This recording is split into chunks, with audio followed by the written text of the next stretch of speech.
Toya and Mau Oriofde will be the guys calling those fouls and all those simply because there's that desire to make it into the finals, knowing that wala na nga yung the king is dead. Long live the king, San Miguel Beer. Because he rides on that momentum pag maganda kanyang laro. Nice pass underneath.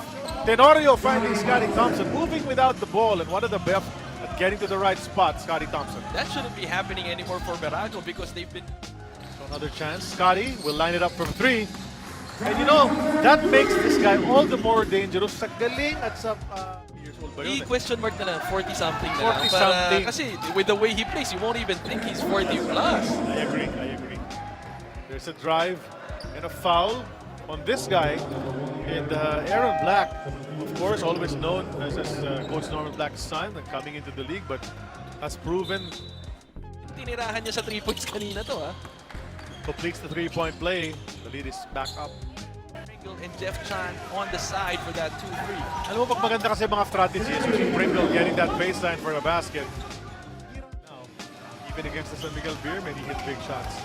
Pringle to the hoop. Well, here's a guy who knows a little something about big shots. Stan the man. Halos at will, nakakapunta sa basket, despite his lack of size.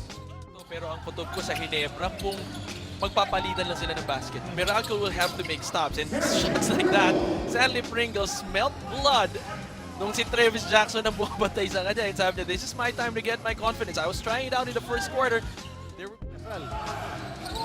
Pringle on the move. Finds the corner. Thompson, second 3 of the game for Scottie. That's a problem. If Scottie makes his second triple, that says a lot about the defense of Meralco against Scottie Thompson. Pringle goes around Hugnatan, open from 3. Look at that skill. My gosh.